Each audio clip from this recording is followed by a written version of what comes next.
ছায়া মন্ত্রিসভা আসলে কি? সরকারে যেমন প্রতিটি মন্ত্রণালয়ের জন্য একজন করে মন্ত্রী থাকবেন, যেমন স্বাস্থ্যমন্ত্রী, শিক্ষামন্ত্রী, বিরোধী দলও ঠিক তেমনই প্রতিটি মন্ত্রণালয়ের বিপরীতে একজন করে ছায়ামন্ত্রী নিয়োগ দিবেন। সরকার যদি কোনো ভুল করে বা ব্যর্থ হয়, ছায়ামন্ত্রী তার প্রতিবাদ করবেন এবং বিকল্প সমাধান পেশ করবেন। ছায়ামন্ত্রীরা কি সরকারি বেতন বা সুবিধা ভোগ করবেন? না, ছায়া মন্ত্রিসভার সদস্যরা সরকার থেকে কোনো বেতন, গাড়ি বা সরকারি সুবিধা পাবেন না।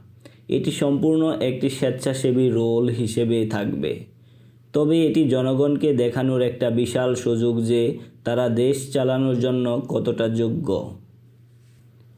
ছায়া মন্ত্রিসভা কেন প্রয়োজন একটি দেশের জন্য? যখন কোনো মন্ত্রী জানেন যে তার প্রতিটি সিদ্ধান্তের চুলচেরা বিশ্লেষণ করার জন্য ওপাশে একজন দক্ষ ছায়ামন্ত্রী এবং একঝাঁক গবেষক বসে আছেন, তখনই তিনি চাইলেই খেয়াল খুশি মতো কাজ করতে পারবেন না।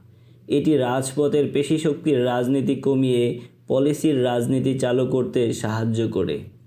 কারণ ভালো একজন ছায়ামন্ত্রী হতে হলে সংশ্লিষ্ট বিষয়ে গভীর জ্ঞান ও গবেষণা থাকা প্রয়োজন। এভাবে রাজনীতিতে মারামারির বদলে শুরু হতে পারে মেধা ও আইডিয়ার লড়াই। কে কত ভালোভাবে জনগণের টাকার সদ্ব্যবহার করতে পারে সেই প্রতিযোগিতা শুরু হবে।